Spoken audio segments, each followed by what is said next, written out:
Mulutmu adalah harimaumu. Itulah bunyi sebuah peribahasa terkenal yang bermakna agar seseorang berhati-hati dalam berbicara. Karena ucapan tersebut bencana bisa berbalik mencelakakan diri sendiri. Hal tersebut ternyata dialami oleh beberapa orang berikut ini. Dan kebanyakan adalah orang terkenal. Mereka tewas karena berbicara sembarangan dengan ucapan yang menghina Tuhan, sang penguasa kehidupan. Ucapan-ucapan itu memang diperkatakan dengan bercanda atau tidak berasal dari hati. Namun bagaimanapun juga, baik atau buruk setiap perkataan kita semuanya akan dipertanggungjawabkan di hadapan Yang Maha Kuasa. Berikut adalah orang-orang yang tewas karena menghina Tuhan versi on the spot.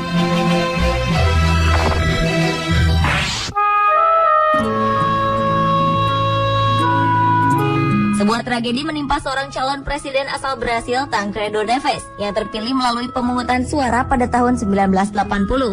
Saat kampanye, pria kelahiran 1910 ini pernah berkata bahwa jika ia memperoleh lebih dari 500.000 suara, tak akan ada yang bisa melengsarkannya dari jabatan presiden, bahkan Tuhan sekalipun. Tancredo Neves akhirnya memang berhasil memenangkan pemilu tersebut. Namun ironisnya, sehari sebelum ia dilantik menjadi orang nomor 1 di Brazil, Tancredo Neves meninggal karena komplikasi operasi yang ia jalani beberapa hari sebelumnya. Dalam perjalanan hidupnya, Tancredo Neves memang tidak dilengsarkan dari jabatan kepresidenannya, melainkan ia terlengser dari dunia oleh kuasa sang penguasa kehidupan sebelum Tancredo Neves menyentuh kursi kepresidenan secara resmi.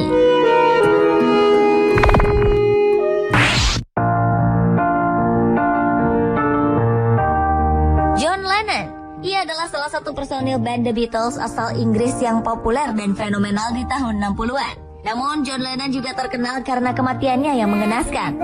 Pada tanggal 8 Desember 1980, John Lennon tewas tertembak di depan rumahnya di New York, Amerika Serikat oleh seorang penggemar fanatiknya sendiri, Mark David Chapman. Beberapa tahun sebelumnya ketika tengah diwawancarai oleh media Inggris, Evening Standard, John Lennon pernah mengatakan bahwa ia dan The Beatles lebih terkenal dibanding Tuhan. Ia pun menantang dengan berkata, "Kita lihat, siapa yang lebih dulu tenggelam? Tuhan beserta ajarannya atau The Beatles dengan aliran rock and roll-nya?" Pernyataan John Lennon ini pun mengundang kontroversi.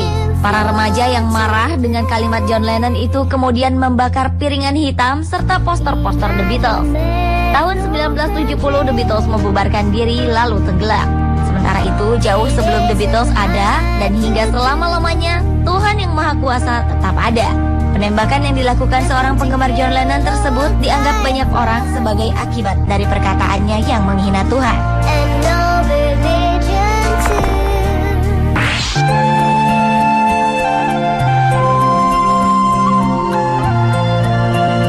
Siapa yang tidak kenal Titanic?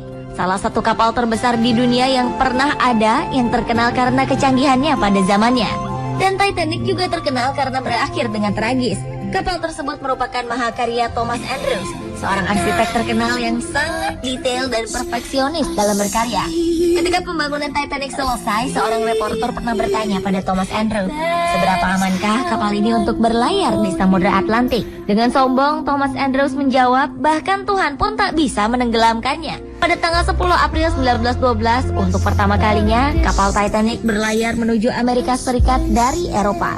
Namun 4 hari kemudian, tak disangka-sangka kapal mewah ciptaan Thomas Andrews tersebut menabrak gunung es yang merupakan ciptaan Tuhan yang Maha Kuasa. Lambung kapal itu robek hingga akhirnya tenggelam di Samudra Atlantik Utara.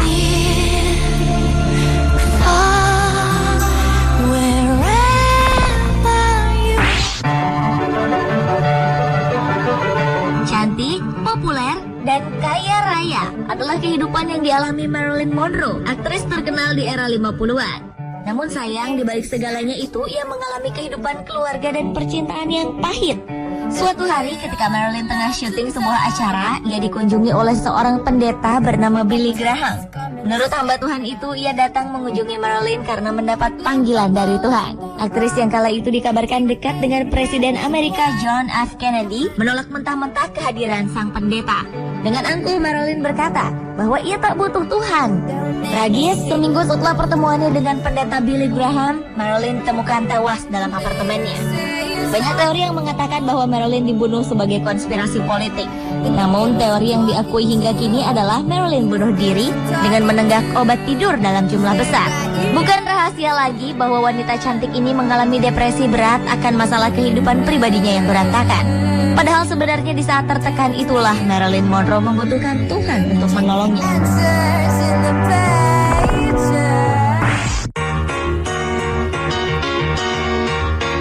Sikap penghinaan terhadap Tuhan yang berakhir tragis juga pernah dilakukan oleh seorang penyanyi dan penyair terkenal asal Brazil yang bernama Cazuza.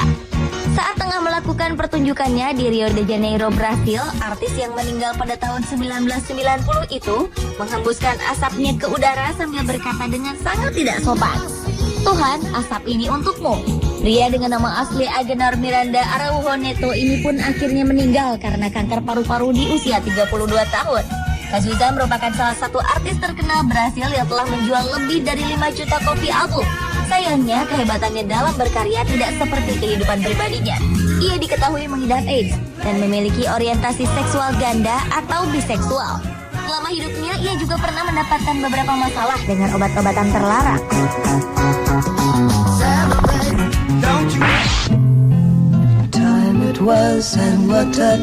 Pada tahun 2005 di Campinas, Brasil, sekelompok remaja yang tengah mabuk pergi untuk menjemput seorang temannya. Ibu dari remaja yang dijemput ini khawatir melihat sang anak yang pergi bersama teman-temannya yang mabuk. Ia pun berpesan pada anaknya semoga Tuhan bersamanya dalam perjalanan. Namun sayang, remaja tersebut bukannya mengaminkan apa yang dikatakan sang ibu. Ia malah menjawab, Tuhan boleh ikut bersama mereka hanya jika Tuhan duduk di bagasi, karena kursi mobil sudah penuh. Tragis, beberapa jam kemudian para remaja tersebut ditemukan tak bernyawa karena kecelakaan. Seluruh penumpang mobil malang itu tewas dan keadaan mobil benar-benar hancur. Namun sungguh ajaib, di tengah bangkai mobil yang sudah tak berbentuk, bagasi mobil tersebut tidak ikut hancur. Bentuknya tetap utuh. Apakah ini sebuah kebetulan? Atau memang Tuhan telah menyatakan kekuasaannya sebagai pengendali setiap keadaan? Pemirsa, itulah orang-orang yang tewas karena menghina Tuhan.